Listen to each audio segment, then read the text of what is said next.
Good afternoon. My name is Gillian Riley, President-elect of the Canadian Club of Toronto. Viewers, we are happy that you have joined us today. For 120 seasons, the Canadian Club has been proud to provide a forum for leaders in every aspect of society to share their thoughts and ideas with us. Through our programs and activities, we offer access to dynamic political business and public figures. Today's special guest is a great example. Before I formally introduce the 2016 Lifetime Achievement Award recipient, here is a snapshot of some of our upcoming events. On Monday, February 27th, we have Don Galoin, President and CEO of Manulife, will be at our club in conversation with Bruce Sellery. And on Thursday, March 2nd, Barry Perry, President and CEO of Fortis Inc., will share with our members and guests how strategic growth drives success.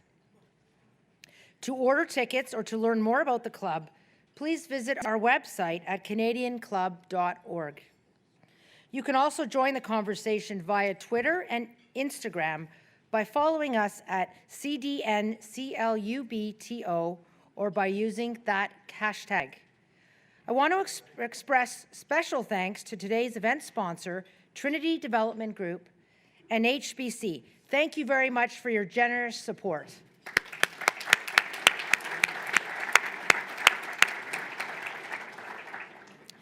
And now, today's special guest and speaker.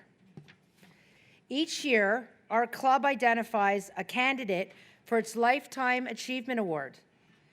The award celebrates the lifelong efforts and leadership of extraordinary Canadians. This year, we are extremely proud to recognize Ms. Bonnie Brooks with this honor. Ms. Brooks has made many contributions over her 40-year career as a retail business executive. For almost a decade, she served in leadership roles at the Hudson's Bay Company, the world's oldest continuously operating company. Whether as president and CEO or vice chair, she was widely credited with its strong global performance.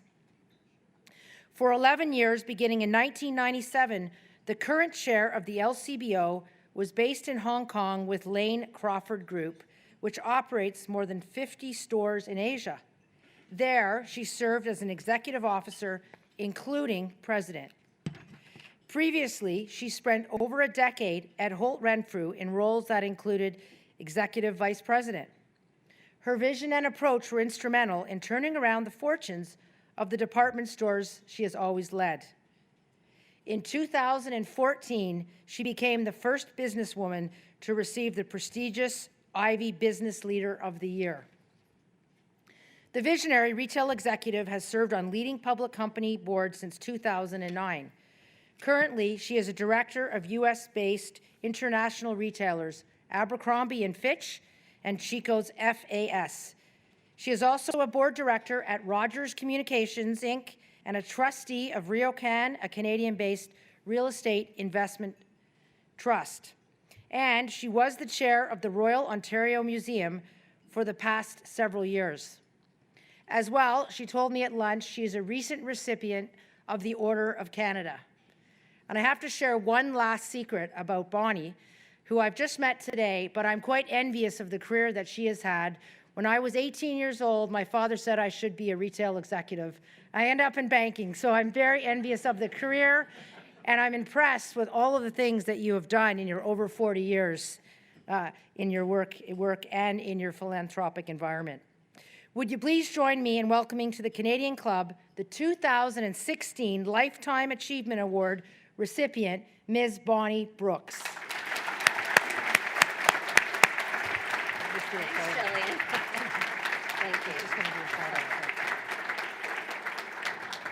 Thank you. Thanks very much, Gillian. So, I'm Bonnie Brooks, chair of the LCBO. It's Wednesday, February 22nd, and today's one-day sale is Stag's Leap for $9.99, only at the LCBO.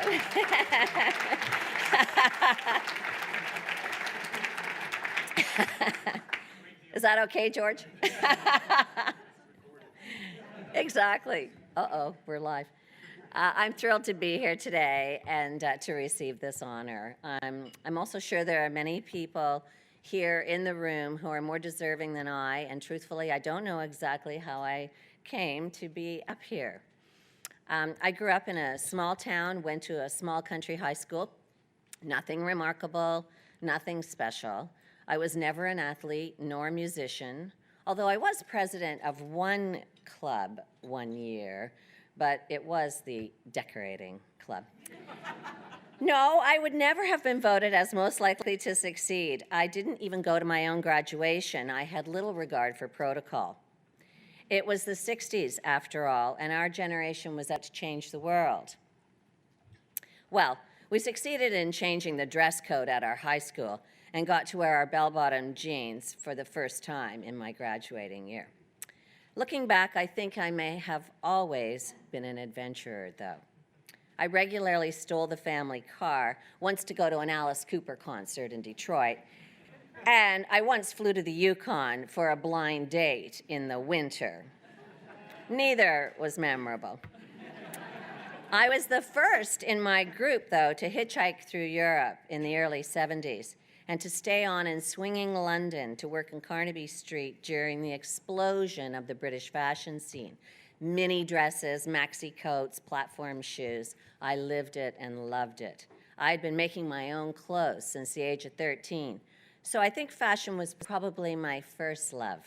And truthfully, when I look back, I can't believe that I've had the good fortune to have made an entire career out of something I love. I certainly did not write a plan for my life 40 years ago when I started working, but it may have been there all along in my subconscious. More on that later. One thing I do know is that 40 years goes by in a flash, and if you want to achieve your lofty goals, there is no time to waste. Everyone who knows me would agree that slow is not my speed, especially my past drivers. I've always been in a hurry, mostly because businesses I have run have been in crisis, and anyone who's been in crisis mode knows that time is not on your side. So today I want to share some of my own observations and learnings from my retail department store experiences and hope they can be helpful to you in your own businesses or your own situation. My personal journey started in the advertising department of Fairweather and Dialects in the mid-70s, where I styled the photo shoots for advertising, wrote the copy, hired the models and the photographers, schlepped garments around in taxis on Spadina, and dressed store windows into the wee hours of the morning. But it was the fashion business, and we were one of the hottest brands in Canada. And my first big retail boss, who was president at the time, Lionel Robbins, still calls me on a regular basis to share his thoughts about my work, even today. My journey has included breathing new life into tired, old businesses. And the first thing I learned is that there is no such thing as a tired old business. But in my view, just old thinking and tired leaders. The first repositioning I had a chance to lead was at Holt Renfrew in the 80s and 90s. And at that time, Holt's was a carriage trade shop with few to no designers, a lot of party dresses, and a lot of furs. I was hired into the marketing to move the old company into the modern era and bring in a brand new group of customers that had just emerged called working women. Truly. Mon Dieu. Even the snooty Holt Renfrew Dowager sales associates, who actually wore hats, had to take off their gloves and join the movement. The Parisian head of merchandising said, "No, absolument, jamais. Never would we do photography." We were still using artists to draw every ad. But then everything changed. Gale and Weston bought the business in the mid-'80s and catapulted me from my marketing silo over to the core of the business to head up merchandising. Not a leap that one would normally take in a siloed old structure. But he was an out-of-the-box, young and dynamic leader.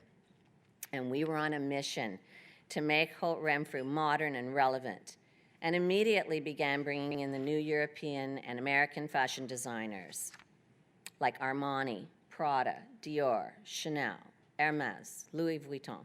Yes, we had Vuitton before they opened a Toronto shop. In fact, Bloor Street in those days was primarily local family-owned fashion stores like Creed's. There were no designer shops along the street in the 80s. And we were the first in the business to launch an actual editorial format magazine using leading fashion photographers from around the world and some Canadians, and shot our spreads in Rio and Australia for our first issues. And I just happened to find this on the weekend, so I thought I'd throw it in. The magazine was called Point of View. It looks modern even today. This is done in Australia. This is 1986, so 31 years ago. We were the first to do big, beautiful spreads, and those guys look modern even today, don't you think? I mean, considering that's 86, look at his glasses. And beautiful spreads on, crocodile products. And of course, we had to keep the furs. No getting away from the furs in those days. And even we were the first to get brands in our business, like Ferragamo, to actually pay for advertising in our book. So, and we went on from there to do amazing art books and use more and more interesting photographers and opportunities to do things like charitable art books like this one. And it was really an amazing time. It was the late 80s, and Neiman's and Saks were quick to follow us with the magazine shortly after. The next thing we did at Holt's was that we launched younger and more affordable brands for the chic new career market, and even created our own stylish private label with the help of the late guru.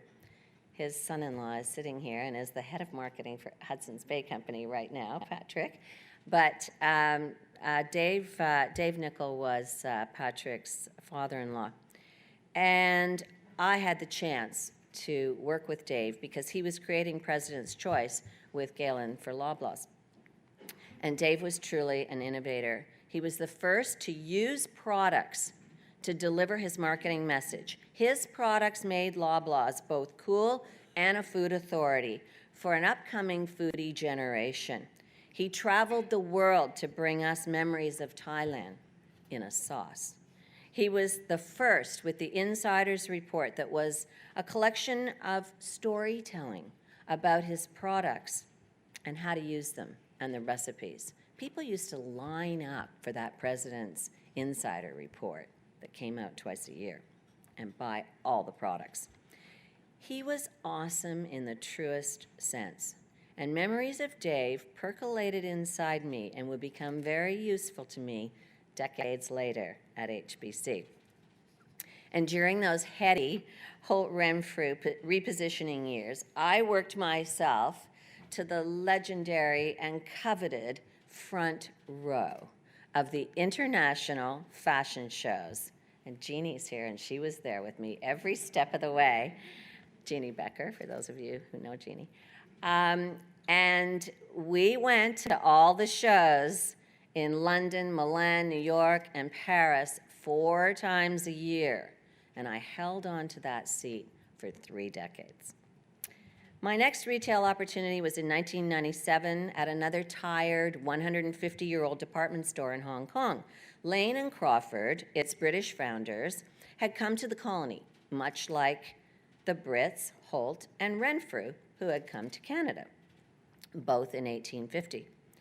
Where Holt's has started as furriers, Lane Crawford has started as a ship's chandlery on the Hong Kong harbor.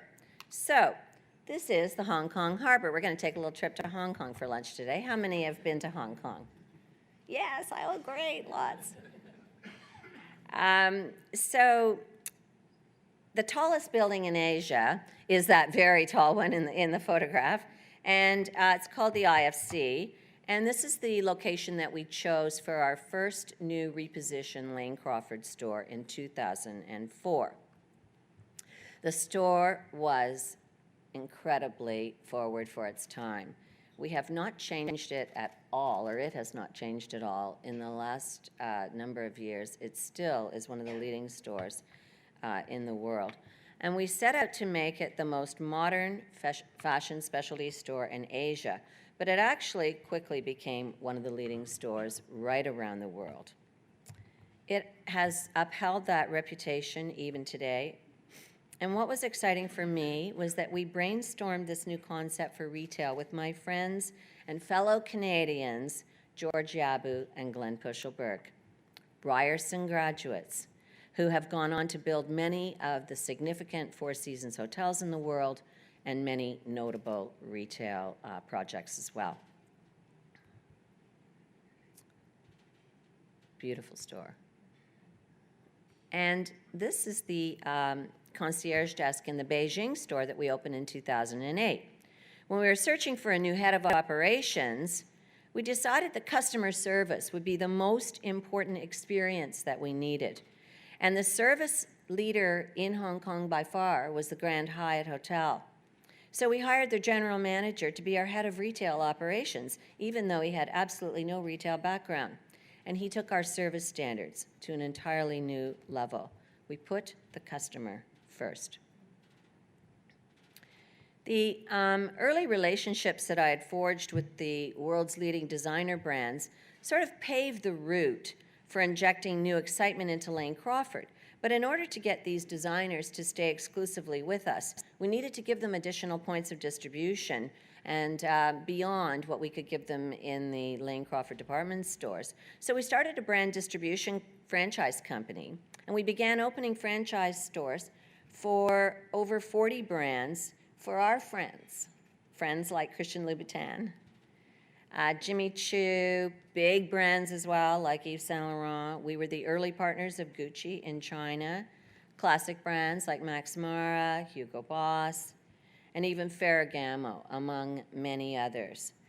And by 2008, we had over 500 stores in 7 Asian countries.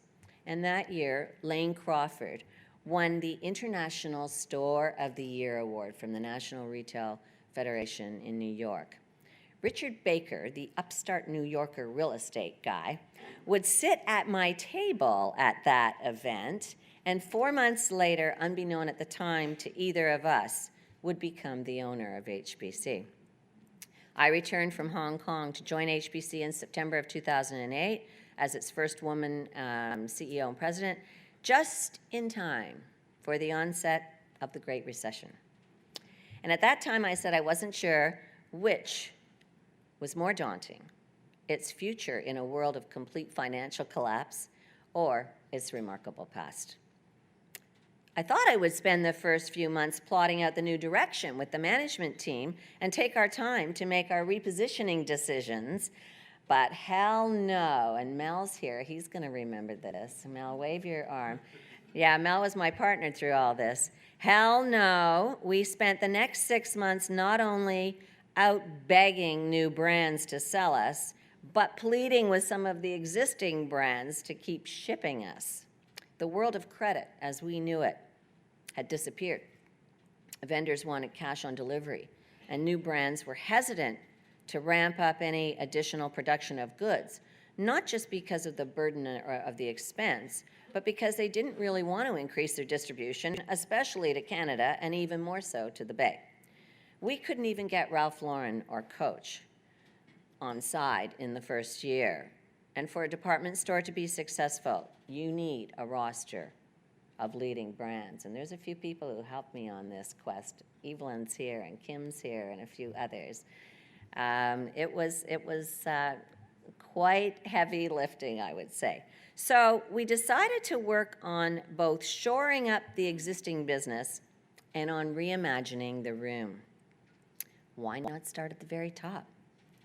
With our connections, it would be easier to get the world's leading brands at the most expensive level than to get the middle market ones. So we made a bold decision. Well, this is what the room looked like in 2008. I took these pictures 2 days after I joined the company. One of the press said, "Did you see the stores before you took the job?" I said, whatever. Anyway, so this was what the room had become by 2008, and the areas right around it were a little on the tired side. So this is the area that we took a look at and said, you see, the room was 2,500 square feet. Oh, maybe the size of this room, a little larger. And when I told Richard Baker that we were going to begin the overall company repositioning with a new area for the room, he had, sort of moderate interest. So before my first anniversary on the job, we were able to open sort of under the board radar a new massive 25,000 square foot shop on the 3rd floor with 70 new designers and its own accessories and shoes area. And this would be the beginning of the real adventure. So the rebirth of the room. This is the exact same location as those previous slides. We treated the area like a modern loft apartment, and once again, we called on Yabu Pushaberg to help us out. We opened up the high ceilings and the grand old windows to let in the natural light. We used local artists to create gallery-type spaces for each designer and let the clothing be shown like art. The room also knows its tribe and has a unique style that gives the overall company fashion authority. And it has a taste level that this tribe appreciates and a point of view that's current. Our tribe know that they will be among the very best dressed, not only in Canada, but at any major event around the world. And the room reset the new service, style, and presentation standards for the whole company. With the growth of the room to Vancouver and the credibility of the room designers, we really quickly marched onward on the journey of positioning Hudson's Bay as the fashion leader in the country. Prior to this, it was not. In fact, in the mall, there were actually specialty stores that had more space devoted to women's fashion than we did. So we began the massive edit of tossing out 1,500 brands and low-earning departments in favor of owning the #1 fashion position in Canada. And we brought in the next tier of contemporary and more affordable designers.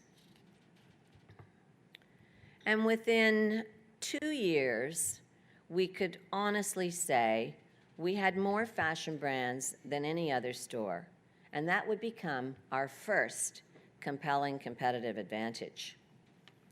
Next would be franchising. We were the first department store in North America to franchise an international brand.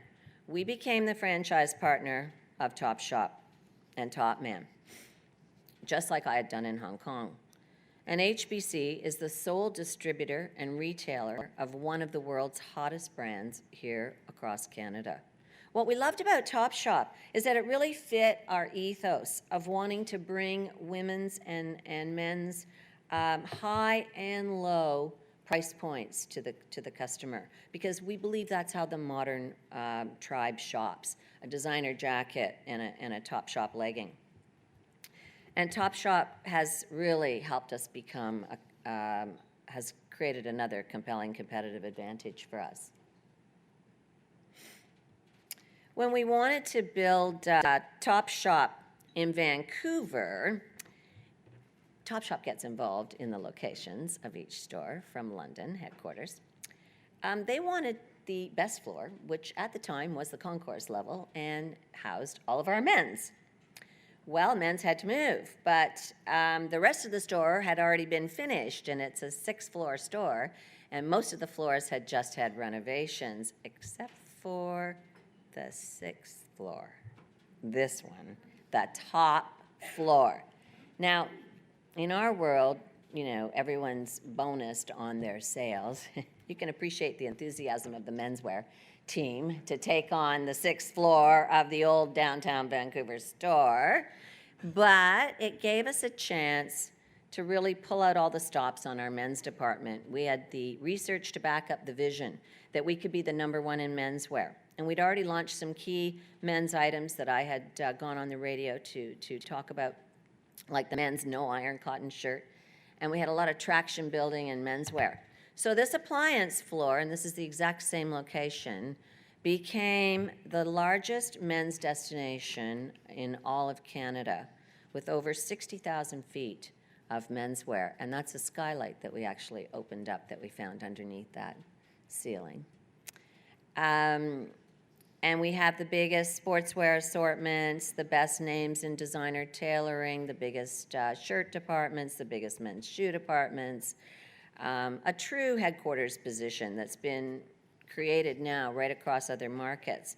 And our key men's floors are larger than any of the other freestanding men's stores, including the famous one, right across the country. And again, we opened up the windows and the ceilings of this old downtown landmark to become a cool loft-like space.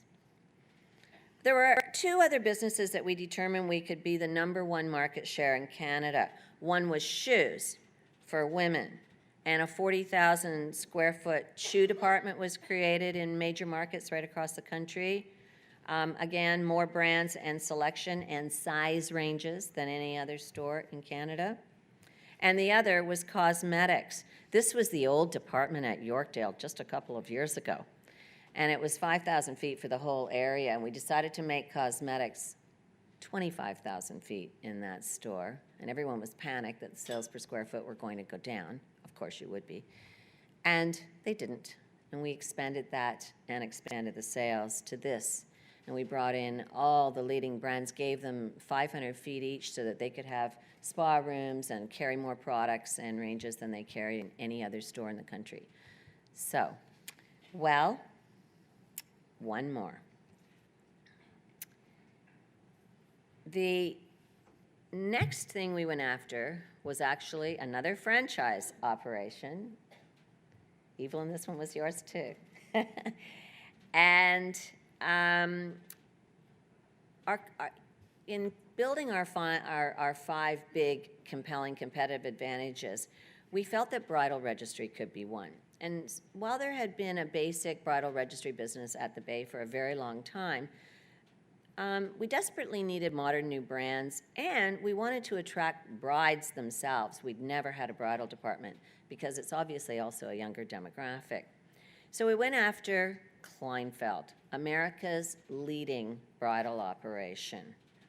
And we went from this, which was the rugs on the 7th floor of Queen Street, right across the street, by the way, to launch an entire bridal world with not just the dresses, but 50,000 feet of home products at every price point. And Allison has run the home department for the last number of years and has really taken it to new heights. Allison was also part of this major turnaround work. Allison, will you wave? And consequently, this moved us to the #1 bridal registry business in Canada. So all of these bold moves were actually made in the first 5 years of the turnaround, including a new rebranding from the Bay at Yorkdale. This is our logo just a couple of years ago, and that ceiling, we could unfortunately never get rid of that ceiling. But this is how we covered it up, because Yabu Pushelberg is so clever.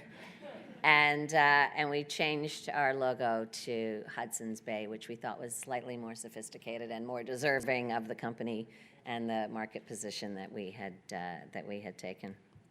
So now, I ask you, what are your company's compelling competitive advantages? I sit on and have chaired boards of both companies and cultural institutions, and I often have to ask, what is our compelling competitive advantage? Why should customers come to us? It's surprising how many leaders cannot articulate any, mostly because They don't have any. HBC didn't have any just a few short years ago. But we researched the market. We knew what we wanted them to be, and we did the tough work to identify the 5 key areas that we knew we could build and that would make a difference to the tribes that we wanted to attract. The new fashion-aware male customer, the hardcore women's shoe tribe, the younger, savvier fashion Topshop follower, the burgeoning middle and upper bridal market, and fashion at a wider range of price points than any other store in the country. I urge you to ask, what are your own compelling competitive advantages? These need to be the reason your customers choose you over your competitors. Dave Nickel was the genius of compelling competitive advantage. He elevated the grocery marketing game in Canada, maybe even to the world, using product as the hero. Romancing the product was his success. Memories of Singapore was the president's choice. The combination of marketing and merchandising working together to deliver a compelling advantage is the secret sauce to any business. It's hard to remember that just a few years ago, HBC was Zellers, The Bay, and Home Outfitters, all in Canada. Today, HBC is a public Canadian company with global reach, with 5 major iconic department store banners: Hudson's Bay, Saks Fifth Avenue, Lord & Taylor, Galerie Kaufhof in Germany, and Galerie Eno in Belgium, and $14 billion in sales. People ask me, what are the key steps in a turnaround? And one of the most important pieces of work that I feel often falls through the executive cracks and isn't done is what I call crafting the vision. I took advantage of 11 years of living in Asia to study. Not only did I get my Ivy Business School MBA in Hong Kong, and Carol Stephenson is somewhere in the room. And for those of you who don't know, Carol is the most recent former dean of the Ivy Business School around the world. But I also had the opportunity to study the culture, including the practice of Eastern philosophy and manifestation. Here's where it gets weird. I believe you can manifest what you want into your life and into your business. My motto has always been, if you can dream it, you can do it. I had an intensive year of mentoring the Chinese daughter of the owner of Lane Crawford while I was in Hong Kong. And we worked with leading strategists and coaches and put together a sort of a mini MBA for her. And together we formalized an exercise I've been doing all my life. I now call it the art of crafting the vision. Crafting a vision means dreaming of the outcome, creating something in the future that will manifest in reaching the goals of the company or even your own goals. What do you want it to be? What will the company do in the future that it doesn't do today? What is the measure of success in its future state? How will the company and the team members behave differently in the future state than they do today? What are the new standards that will elevate the teams to deliver in every role? Who will our new customers be, and what will our compelling competitive advantages be? What are the core values of the company in the future? The creative visioning is not a simple exercise that can be done in a meeting. You need to lock up the key members of the leadership team for a few days and come equipped with good research and reliable numbers. Crafting the vision is hard work, and it's teamwork. I love it because it makes the team stretch to paint a picture of the castle in the sky that we're heading towards, and paint it so clearly that the team will want it even more than the leader wants it. And they have to be able to see their role in it clearly. Forcing the team to be creative together can galvanize the troops into action and binds them with a new purpose to forge ahead with. Vision crafting can be an amazing catalyst to a new culture. Humans want to dream and create and want to fit in. They want to follow a leader with a vision. When crafting a vision, the leader also has to be open to all ideas. Strong leaders are not afraid to show their vulnerability and don't have to have all the right answers. Strong leaders, in my experience, just need all the right questions. The leader also has to be aligned to the stated core values of the company and steer the company towards its vision. And this is the key role of the leader in today's businesses. The core value and the vision become the company culture. Today's modern businesses are beating to a new drum, talking to a very specific and savvy tribe, and they ensure their business model is aligned to their vision. You can't be a compelling company without a compelling culture. The outrageous situation last year at Volkswagen was a direct result of a culture disconnect. How could safety, honesty, and integrity be the core values? How could they not be the core values in a leading car company? Today, it only takes 10 minutes to spread the news, whether fake news or real news. When I decided that it was time to return to Canada in 2008, I wrote a letter to the universe, suggesting there might be something I could do, something I might lead, certainly not for my own benefit, because that's not how the universe responds, but for the benefit of others, for perhaps the employees or the customers or both. There weren't any CEO roles open except Canadian Tire, and that was one area, well, I didn't think I had the credibility nor the interest, and maybe that's because I'm more than just tires. But 6 months later, HBC changed ownership. Enter Richard Baker, and voila, he invited me to join in the HBC adventure, and an adventure it was. I like the company's history. Not many people can say they work for a company founded by royalty. King Charles founded our company in 1670. And this is the king again in an incredible history book that says, oh, with a foreword by Winston Churchill. Because Winston Churchill, and this is his foreword in our book, was the Grand Seigneur after he was the Prime Minister of Britain and after he won World War II. I like the heritage, and Hillary and Allison run the heritage department, and what fun they have in this adventure. Our heritage is special, and I liked the company's authenticity, and I was excited by the opportunity to reinvigorate its heritage. And we were particularly thrilled to support Canada's growing cultural prominence and to see the stars in our stripes.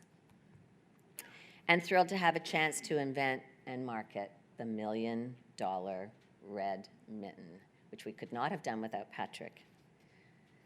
And commit to over $100 million for Canada's athletes.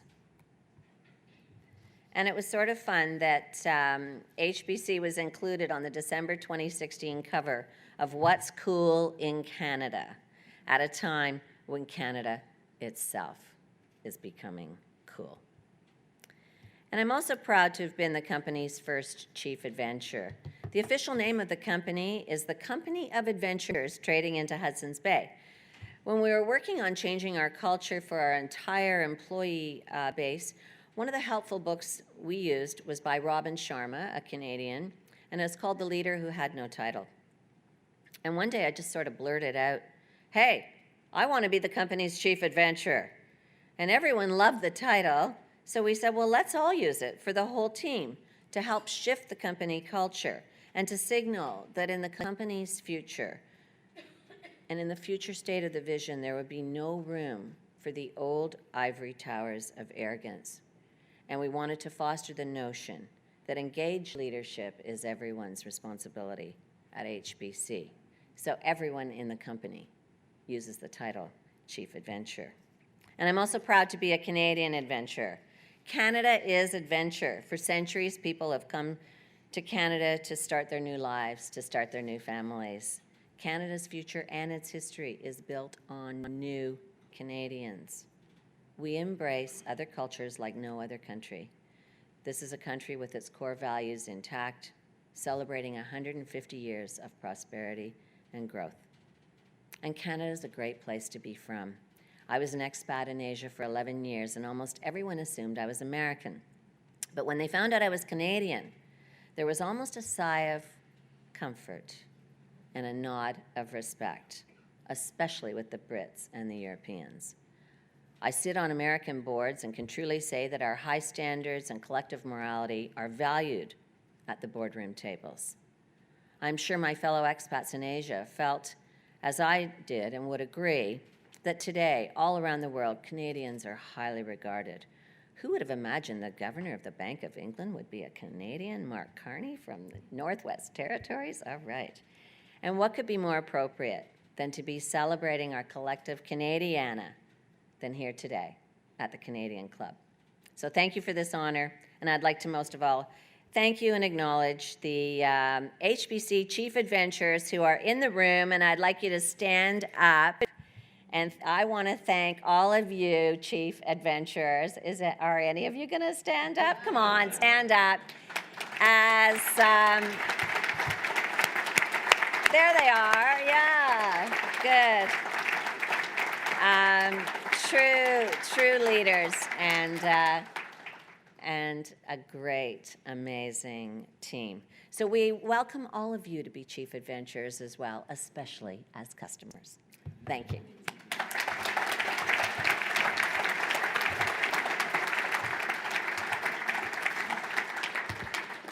Bonnie, or should I say Chief Adventurer. Yeah.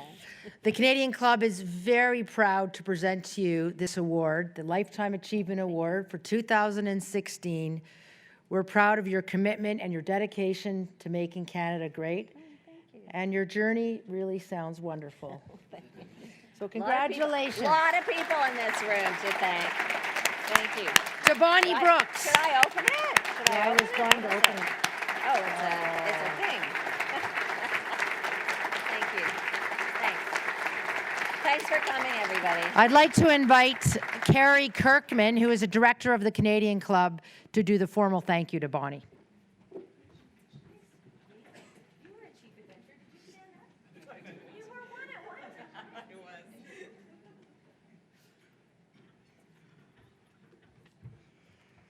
Good afternoon, everybody.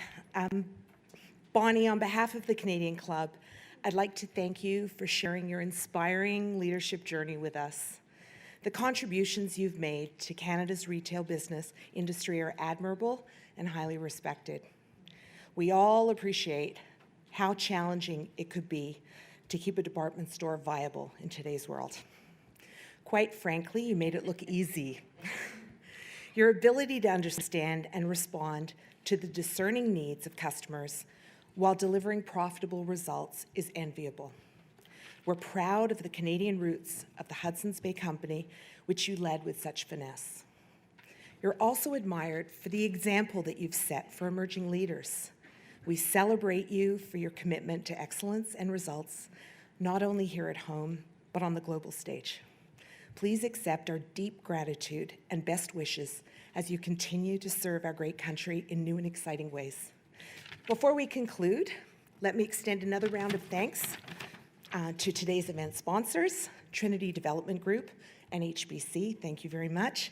And we'd also like to thank MediaEvents.ca, Canada's online event space, and VVC for live streaming today's event.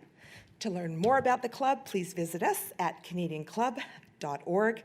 And thank you for joining us. The meeting is now adjourned. Thank you.